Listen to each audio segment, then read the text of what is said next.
Hola a todos, ¿cómo están? Espero que se encuentren muy bien. El día de hoy, que sería la clase 3, ustedes se preguntarán, ya que ven ahí mi pantalla, les ven la pantalla, ¿por qué estoy justamente con la parte donde me quedé? Si generalmente cuando empieza una nueva clase hacemos un nuevo bloque de notas. Bueno, resulta que me quedé pensando en este ejemplo que hicimos previamente y hay una parte que perdí de vista y que no quiero que dejarlo así porque es falso lo que dije. Entonces, todo el procedimiento como tal hecho está bien. La única parte que sí hay que corregir es esta parte.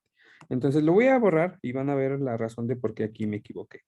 ¿De acuerdo? Entonces, todo lo demás está bien. Vamos a borrar esta parte de que sea candidato y voy a dejarlo como lo teníamos hasta aquí. Igual la parte de abajo lo voy a borrar y vamos a dejar esa parte. Lo que nosotros hicimos acá, cuando dividimos los dos casos, y esa parte se me escapó cuando lo estaba haciendo, dijimos, para que un punto sea crítico, debe de pasar que esto sea cero, que esta primera parcial sea cero, y dijimos que hay dos posibilidades, o bien que la y valga cero, ¿de acuerdo? O bien que la x valga menos uno. Lo que no noté es que aquí debe ser una O, lo mismo que debe ser aquí. Entonces, lo que vamos a ver es quiénes son los puntos que satisfacen ya sea esta condición o esta condición. Entonces, para ello, y para auxiliarnos un poquito más rápido de lo que necesitamos hacer, voy a dibujar en la parte de abajo un pequeño plano cartesiano, pero que se siga viendo la parte que tenemos arriba. Entonces, voy a dibujar aquí un plano cartesiano, aquí un poquito más a la izquierda, recargado a la izquierda. Y en este plano cartesiano vamos a dibujar los dos conjuntos. Entonces voy a tomar ahí el plano cartesiano. Voy a suponer que aquí están lo de las marcas que gradúan el plano. Ahí menos uno, el menos uno, menos dos, menos tres, menos uno sobre la y, menos sobre la y. ¿De acuerdo? Este es el eje X. Y por supuesto, este de acá es el eje Y. A ver. Y voy a poner del mismo color que lo puse que está ahí arriba, las expresiones o las condiciones. El hecho de que digamos que la Y es cero, significa que aquí, bueno, para que esto sea cero, es que la Y sea cero. Es decir, que la colección de puntos donde la Y valga cero, hay que dibujarlas en este plano cartesiano. ¿De acuerdo? Esto no siempre se hace, eso sí que quiero que quede claro, nada más es en algunos casos. Entonces aquí quedaría, déjenme hacerlo más grueso. Esto que dibujé en azul, o que estamos dibujando en azul, corresponde a tener todos los puntos donde la y vale cero, que es esta primera condición. La segunda condición es que las x valgan menos uno, que en este caso nos quedaría una línea vertical a la altura del menos uno. ¿Sale? Bueno, un poquito más gruesa. Correspondería a todos estos puntos. Estos son aquellos puntos en donde las x vale menos uno. Ahora bien, vamos con la parte de abajo, que es muy parecido, nada más que ahora hay que dibujar de acuerdo a estas condiciones. Entonces, primero, necesitamos que la x valga cero y las x que valen cero son aquellos puntos en donde, bueno, que sería básicamente el eje de las y. Este. Este es el que corresponde a cuando las x valen cero.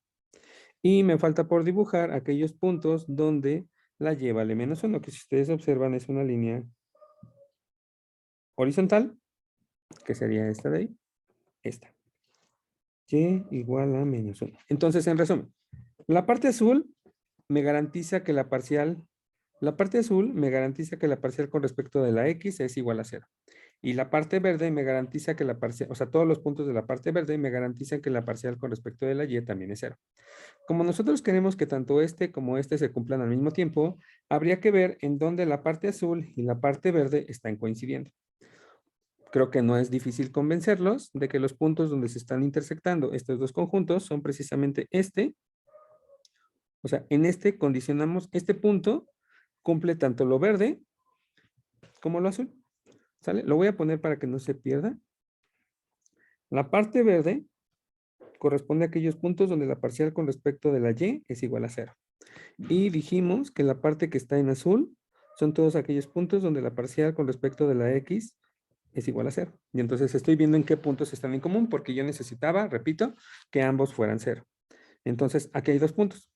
La coordenada del primer punto que aquí estamos señalando es el punto 0,0 y la segunda coordenada es el punto menos 1, menos 1. ¿De acuerdo? ¿Esto qué significa? Y ya podemos ahora sí dar la respuesta correcta.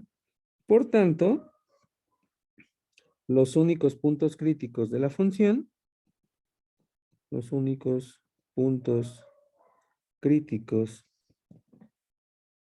de la función f, ¿de acuerdo? Son el 0,0 y el menos 1, menos 1. ¿De acuerdo? Es decir, solamente en estos puntos podríamos encontrar, quizás, si es que existiese, un máximo local o un mínimo local. ¿Sale? Eso no lo vamos a ver hasta después de la siguiente, en el siguiente video, en el siguiente blog de notas. Pero bueno, ya con esta ahora sí ya me siento más tranquilo. Perdón, se me fue ahí, se me barrió los conceptos de que no era una implicación, o sea, no era una I aquí, sino era una O. ¿De acuerdo? Entonces, bueno, ahí ya quedó completado esta parte. Ya se los voy a subir completo y corregido en el Classroom, pero ahora sí vamos con la clase 3. Entonces, ok. Vamos a crear el blog de notas. Y ahora sí empezamos con lo que corresponde a este videíto. ¿Vale? Entonces, ok. Disculpen otra vez, se me fue. Pero bueno, todos nos equivocamos. Entonces, vamos con ahora sí, oficialmente la clase 3.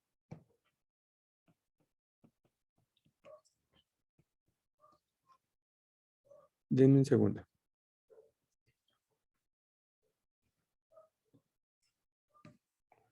Ok, ahora sí. Lo que vamos a ver en este videíto es nada más, y si nos queda tiempo hacemos un ejemplo, de ahora sí el criterio de que nosotros podemos establecer cuando una función tiene un máximo local o un mínimo local o no tiene puntos mínimos o máximos locales, lo que se conoce como punto silla. ¿De acuerdo? Entonces, para ello, bueno, primero voy a enunciar el teoremita y ahorita vemos algunas de las partes que necesitamos para poder demostrarlo. Entonces, el teorema establece lo siguiente. Repito, en este video vamos a demostrar el teorema. Si nos queda tiempo, hacemos un ejemplo. Si no, no pasa nada. Ya tendremos otros videos para hacer más ejemplitos. Entonces, el teorema establece lo siguiente. Dice, sea f una función definida sobre un conjunto abierto. Todo empieza igual. Aquí únicamente lo haremos para R2, de R2 a R. Hay una versión para Rn, la cual escapa de nuestras posibilidades por el momento. Pero bueno, nada más haremos esta versión. Y bueno, tomamos una función que va de R2 a R, tal que tomamos un punto cero en D, que se trata de un punto crítico. ¿De acuerdo? O sea, es un punto en donde tanto la derivada parcial con respecto de x y de y, ambas son cero, o de las dos variables que se estén trabajando. Y punto crítico y f con derivadas parciales continuas. Derivadas parciales continuas. Y entonces el criterio establece lo siguiente. Entonces, tú tienes que observar varias cosas si quieres ver que un punto es un punto crítico, es un máximo o un mínimo. Lo primero, si sucede que la parcial de segundo orden de la f con respecto de la x derivada dos veces, multiplicada por la parcial de f con respecto de la x derivada, evaluada con derivada dos veces con respecto de la y restada con la parcial de segundo orden de la función f mixta, ¿de acuerdo? Pero está elevada al cuadrado. Si esto es mayor que cero, sí, aquí nada más me gustaría hacer un énfasis. Todo esto está evaluado, ¿eh? Evaluado en x0. No lo pongo ahí para no hacer la expresión mucho más grande y más tosca. Entonces, si sucede esto, y además nosotros sabemos que la parcial de cuadrada de f con respecto de la x derivada dos veces es mayor que cero, entonces x0 es mayor que cero, es un mínimo. Y si sucediera que esto pasara, o sea, que este numerito fuera mayor que cero y la parcial de f con respecto de la y cuadrada fuera un número negativo, entonces lo que sucede es que este x0 es un máximo. Todos, ambos, locales. locales. ¿De acuerdo? Entonces, esta es una posibilidad. 2. Si sucediera que esta misma expresión, o sea, este mismo resultado, que lo vamos a copiar y a pegar. Si sucediera que este resultado, en lugar de ser positivo, fuera negativo, entonces lo que sucedería es que este x0 es lo que se conoce en este tipo de funciones como un punto silla. Entonces x0 es un punto silla. Y por último, o sea que no es máximo ni mínimo, ¿de acuerdo? Y por último, si sucediera que esta expresión, que es importantísima, ya se dieron cuenta. Si sucediera que esta expresión es igual a 0, entonces el resultado de les dice es que no se sabe. Es decir, no podemos decidir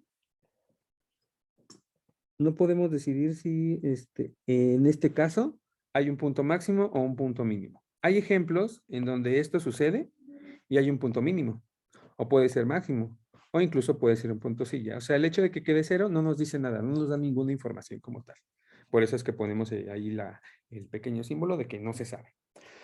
Ok, este es el teoremita, este es el criterio que nos establece cuando un punto crítico es un máximo o un mínimo local. Y entonces, lo que vamos a ver primero, antes de empezar directamente con la demostración, que si bien no es complicada, no es larga, son algunas cositas que vamos a necesitar. Entonces, primero voy a escribir eso. Vamos a necesitar lo siguiente. Necesitar dos cosas. La primera que quiero que necesitemos es un concepto, bueno, este tipo de cosas que se ven en cálculo 1, que si se dan cuenta tiene que ver con la segunda derivada. Dice lo siguiente, y esto es por cálculo 1. Esto es algo que ya podemos asumir. En cálculo 1, nosotros sabemos que si tenemos una función h que va de los reales a los reales y tenemos un punto t0 que es un punto crítico, entonces sucedían varias cosas con respecto al criterio de la segunda derivada. Ese criterio nos establecía que si la segunda derivada evaluada en el punto era mayor que 0, entonces se trataba de un mínimo. Si al contrario sucedía en este criterio de la segunda derivada, que esta segunda derivada en el punto t0 fuera negativo, entonces nos decía aquel enunciado o aquel teoremita de cálculo 1 que se trataba de un punto máximo. Y por último, nos decía que si teníamos que la segunda derivada en este punto fuera igual a 0, entonces era o se trataba de un punto silla. ¿Sale? Eso es lo primero que hay que recordar porque lo vamos a necesitar para la demostración de nuestro teoremita. Esa es la primera parte. La segunda parte que vamos a necesitar es la siguiente, y es una observación más que un resultado en general. Esto es una observación. Si nosotros tenemos una función g que parte de en este caso de R2 a R, y tenemos un vector u direccional que tiene coordenadas u1 y u2, entonces sucede que la derivada de la función g en la dirección u, evaluada en el punto x0, corresponde a tener, ustedes se acordarán, corresponde a tener a la derivada de la función g en producto punto con u.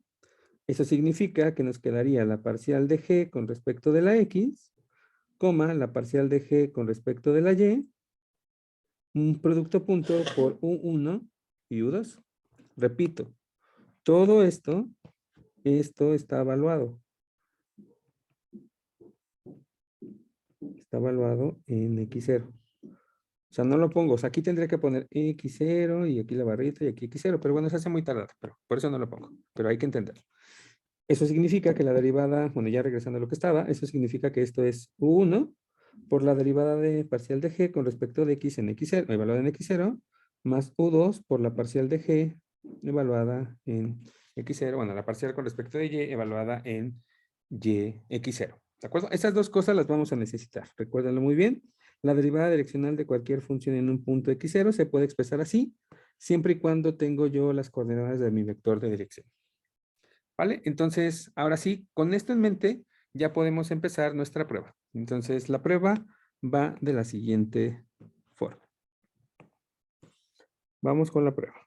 ¿Sale? Recuerden todas las condiciones que tiene el teoremita, ¿eh? Tenemos una función, tenemos un punto aquí, una función cuyas derivadas parciales son continuas, las del segundo orden, las parciales continuas de segundo orden. ¿De acuerdo? Y que además el x0 es un punto crítico. Entonces, lo que vamos a hacer es lo siguiente. Vamos a establecer o vamos a tratar de calcular la segunda derivada. Vamos a tomar una dirección. Vamos a tomar u igual a u1, u2, un vector de dirección.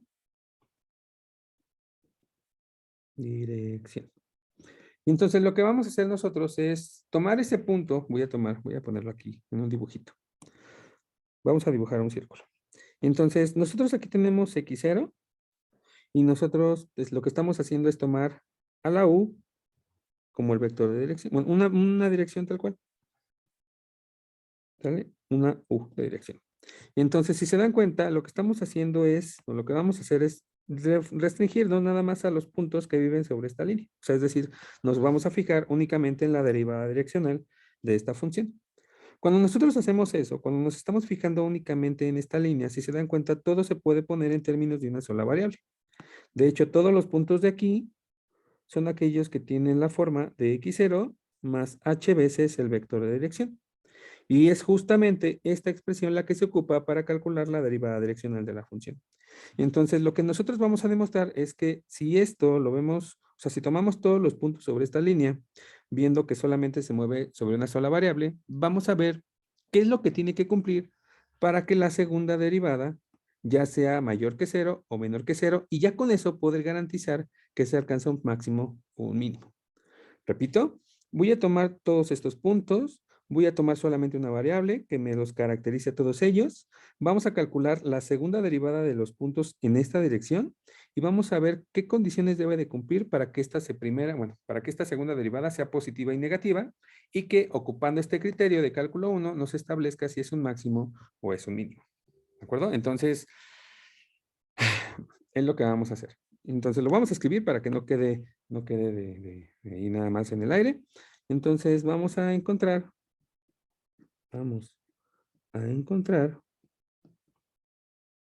condiciones para que la derivada direccional de la función u derivada dos veces en el punto x0 nos quede mayor que 0 o menor que 0. Y después usar el criterio de la segunda derivada.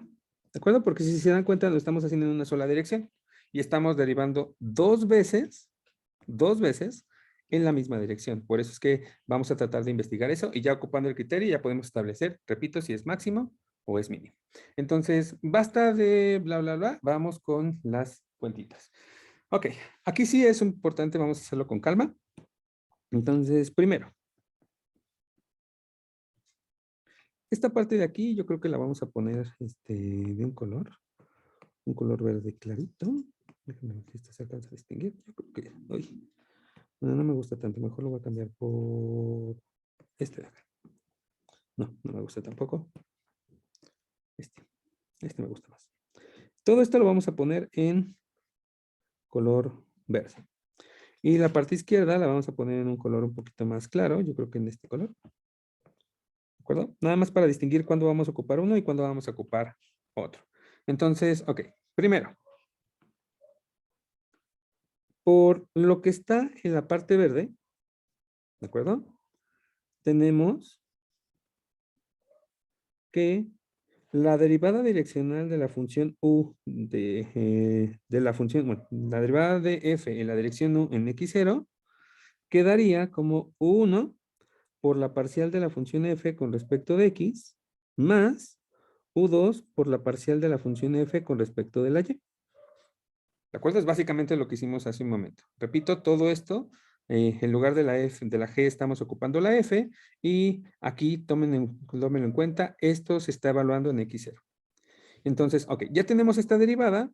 Eso significa que cuando nosotros calculemos la derivada, la segunda derivada direccional a esto que ya lo tenemos, ¿no? Estamos calculando una segunda derivada, pues significa que vamos a derivar con respecto de u a la expresión u1 por la parcial de f con respecto de x, más u2 por la parcial de f con respecto de la y. Recuerden que cuando nosotros derivamos, realmente la derivada nos satisface que podemos sacar las sumas y estos que son números reales, poder moverlos a la izquierda. Esas son propiedades de la derivada. Y entonces significa que en realidad esto quedaría como u1 y se tendría que calcular la derivada direccional de la parcial de f con respecto de x en la dirección u y a la u2, que también es un número real, lo podemos sacar y hay que multiplicarlo por la derivada direccional de la función que es la parcial de f con respecto de la y. En este punto, tanto aquí como aquí, vamos a aplicar otra vez la parte verde. Y entonces, aplicando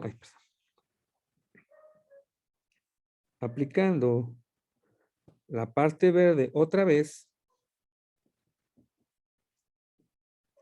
a esto, que vamos a ponerlo en rojo, a esto, se tiene lo siguiente.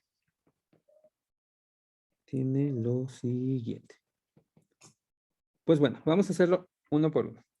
Primero, la derivada direccional de la función u con respecto de esto, según la parte verde nos dice que es u1 por la derivada parcial con respecto de x de esta función más u2 por la parcial con respecto de y de esta misma función.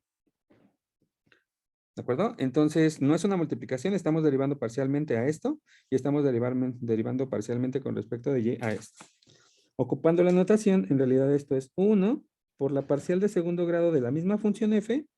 Y si ustedes observan, en la parte de aquí abajo tengo 2 veces x. Entonces, esto habíamos quedado, era la parcial con respecto de x y poníamos aquí un 2. Del mismo modo, la segunda parte nos quedaría u2 por la derivada direccional de la función f de segundo grado, y en donde aquí que tendríamos la parcial de y y después, bueno, primero la parcial de x y luego la parcial de y. Análogamente, tendríamos la derivada parcial de la función, bueno, la derivada direccional de la parcial con respecto de y, ocupando este mismo argumento, nada más cambiando esto por esto. Ocuparíamos algo parecido a esto de aquí, ya no lo voy a hacer, nada más me voy a ir a la parte final. Aquí quedaría u1 por la parcial de f con respecto de x, donde aquí va primero la parcial con respecto de x y luego con respecto de y, más u2, y aquí quedaría la segunda derivada direccional de la f con respecto de la y cuadrada. ¿De acuerdo? Este pasito ahí, se los encargo, esto les voy a dar 2 décimas. Es muy sencillo, de hecho no les lleva más de 5 minutos. 2 décimas en el examen. ¿De acuerdo? En la evaluación, en donde quiera. Entonces, ahí quedó. Esta parte que aquí acabamos de hacer, que es la parte roja, es la que tenemos que sustituir. Bueno, toda esta parte que es lo que hicimos acá, lo tendríamos que multiplicar por u. Y toda esta parte que fue lo que obtuvimos acá, que es esto, lo tendríamos que multiplicar por u2, por u, sí, por u2. Y entonces, por tanto, ya juntando todo esto, por lo tanto, lo que tendríamos es lo siguiente. Tendríamos que la derivada direccional de u de la f y derivada otra vez con respecto de la u, nos quedó la siguiente expresión. Voy a dejarlo ahí para intentar que se vea todo. Nos quedaría 1, que es este, y tendremos que multiplicar por toda esta parte, que es lo que nos queda aquí. Entonces quedaría u1 por la parcial cuadrada de f con respecto de x cuadrada, más u2 de la parcial cuadrada de f con respecto de la y con respecto de la x. Después le tendríamos que sumar u2 y esto lo tendríamos que multiplicar. Voy a ocupar esta herramienta, ya que tenemos la posibilidad. Vamos a copiar y esto simplemente pegarlo. Y listo. Entonces, vale, tenemos que hacer esa multiplicación. No está del todo fea, observen lo siguiente. Este nos queda u cuadrada. Ese no podemos hacer nada. Después tendríamos que multiplicar 1 por esta parte y también, bueno, 1 por u2, que también aquí está 1 por u2. Y si se dan cuenta, aquí tengo un par de parciales mixtas, nada más que están intercambiados los órdenes. Entonces, aquí vamos a ocupar el teorema de Cauchy y Clairaut, porque recordemos que esta parcial, bueno, esta derivada mixta, y esta derivada mixta son iguales. Y entonces, simplificando un poco las operaciones, en realidad lo que nos quedaría es lo siguiente. Nos quedaría u1 al cuadrado por la parcial de segundo grado de la f con respecto de x cuadrada, más 2 veces u1 por u2, ¿de acuerdo? u1 por u2, u1 por u2. Aquí tengo 1, aquí tengo 2, estoy juntando este par, multiplicado por la parcial de segundo grado de la f, que es la mixta, con respecto de la x y con respecto de la y, o en el orden que ustedes quieran ponerla. Y por último, quedaría el u2 al cuadrado, que sería de multiplicar este por este, y esto a su vez multiplica la parcial de segundo grado de la f con respecto de la y cuadrada. Esto, repito, sigue siendo la segunda derivada de la función f en la dirección u. Estamos buscando signos, estamos buscando qué condiciones debe de pasar aquí para que esto sea positivo o negativo. Algunas de las dos cosas. Entonces, ok. Para hacer las cosas un poquito más sencillas y que no se vea tan atascado, vamos a hacer lo siguiente. A esta parte le vamos a llamar A minúscula. A esta parcial, que la vamos a ocupar después, nada más es para hacer las cuentas más sencillo, le vamos a llamar B. O que no se vean tan amontonadas. Y a esta parte de aquí, que es la tercera, le vamos a llamar C. ¿De acuerdo? Entonces no se olviden de esto porque va a ser importante para lo siguiente que vamos a hacer, sobre todo para ahorrarnos cuentas, les decía. Eso significa que esto lo podemos reescribir como A por U1 al cuadrado más 2 veces B por U1, U2 más C por U2 al cuadrado. Y aquí viene el truco. Aquí viene la forma en cómo nosotros vamos a establecer condiciones para que esto nos quede positivo o observar el signo de esta parte. Entonces, lo primero que vamos a hacer es factorizar. Vamos a factorizar la letra A.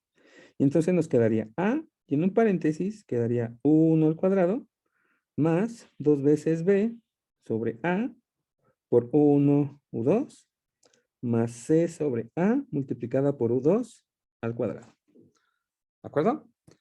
Algo antes de seguir, tomen en cuenta y observen, espero que lo hayan observado. Esta parte es positiva porque está elevada al cuadrado y esta parte es positiva porque está elevada al cuadrado. La suma de este par pues me diría que es positivo. Sin embargo, la parte del centro no tengo ninguna información que me ayude a saber si eso es positivo o negativo para seguir trabajando con los signos. Entonces, lo que vamos a hacer es reescribir todo esto como una diferencia. Y el truco está en completar esta parte como si fuera un binomio. Y entonces lo que vamos a hacer es completar. Voy a poner la A, voy a poner el U1 al cuadrado, voy a poner el 2B sobre A, y aquí voy a poner U1 y U2. Y en esta parte es donde vamos a completar el cuadrado. Recuerden que para completar un cuadrado, la parte central se divide entre 2, quitamos el valor que ya teníamos antes y lo que nos queda se eleva al cuadrado. Repito, esta parte se divide entre 2, quitamos este y este porque ya no lo vamos a ocupar, ¿no? Porque es el doble del primero por el segundo.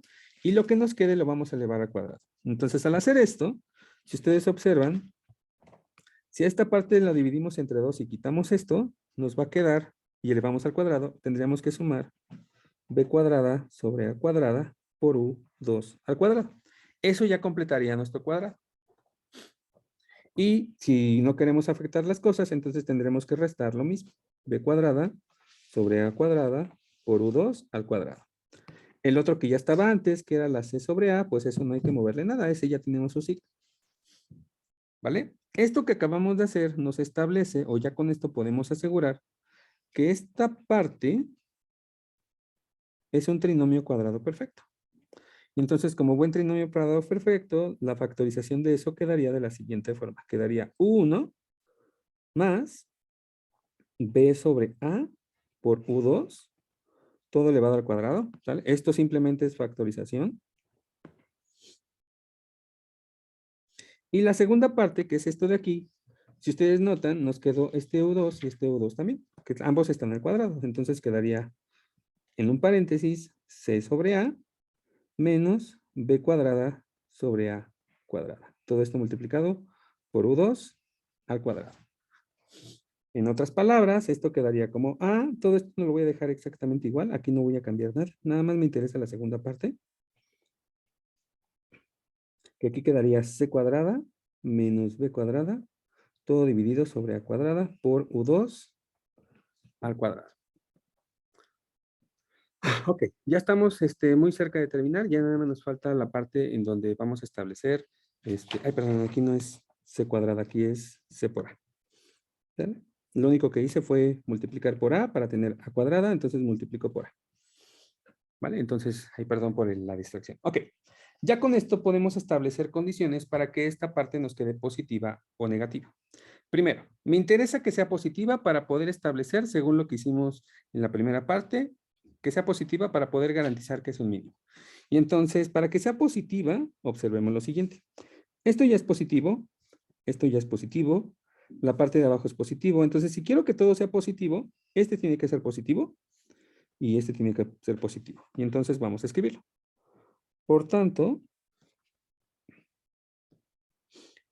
para que la derivada direccional de U de F sea mayor que de 0, es necesario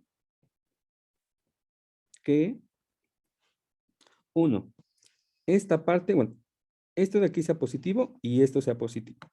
Entonces es necesario que C por A menos B cuadrada sea positivo y A sea positivo.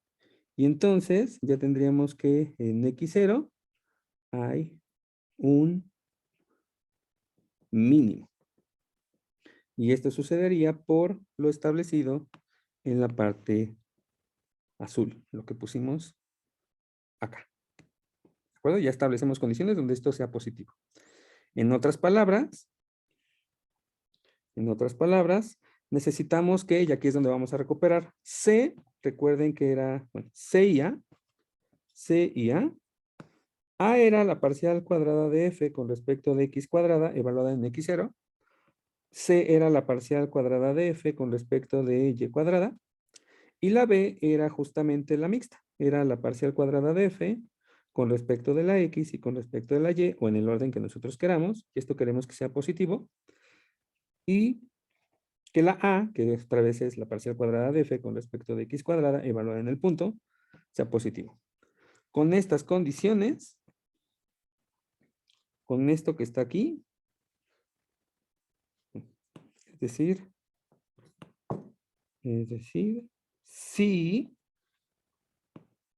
si esto pasa, entonces X0, bueno, entonces en X0 hay un mínimo local. Es lo que acabamos de decir. ¿Sale? Esta parte es positiva, entonces ya todo es positivo. La segunda parte. Si sucediera que esto fuera positivo, entonces toda la parte de aquí adentro ya es positiva. Y si toda la parte de aquí adentro es positiva, entonces el que determina el signo es esto. Y entonces aquí ya tenemos otra posibilidad. Si esto fuera positivo y esto fuera negativo, entonces toda la multiplicación pues sería negativa. Y esto lo vamos a escribir. Además, ya aquí me voy a saltar algunos pasos. Si sucediera que C por A menos B cuadrada fuera positivo y A fuera negativo, entonces la derivada direccional de U dos veces de la F ya sería negativo. Y por tanto, en X0 hay un máximo. Es decir, si sucediera, si sucediera que la parcial cuadrada de f con respecto de x cuadrada evaluada en x0 por la parcial cuadrada de f con respecto de y cuadrada fuera evaluada en x0 menos la parcial cuadrada de f con respecto de la y con respecto de la x evaluada en x0 fuera positiva y, lo voy a poner aquí abajito, y la parcial cuadrada de f con respecto de la x al cuadrado fuera negativo, esto nos garantiza que en x0 hay un máximo local. Por la misma razón, por lo mismo que tenemos en azul. Lo voy a poner acá. Por lo visto, por lo hecho en la parte azul, porque ya garantizamos que su segunda derivada es negativa. Entonces, ok. Y la última parte, ya para establecer que es un punto silla, hay que ver cuando esta parte nos queda cero. ¿De acuerdo? Entonces, para la siguiente parte, que es esto que nos faltaría. Si sucediera que esto de aquí fuera cero, entonces toda esta parte se cancela y esta parte es positiva. Y entonces, si esta parte es positiva, entonces tendríamos que ver el signo de este valor, pero pues bueno, entonces déjenme ver aquí porque creo que ya me estoy excediendo demasiado. Déjenme ver cuánto va el video. Ok, perdón. Entonces, a ver. Si todavía nos queda tiempo, yo creo que sí lo podemos. Si sucediera que, lo voy a poner acá como estaba. Si sucediera que C por A menos B cuadrada fuera igual a 0, perdón, menor a 0, perdón. Si esto fuera menor a 0 y, pero si esto fuera menor a 0, déjenme ver.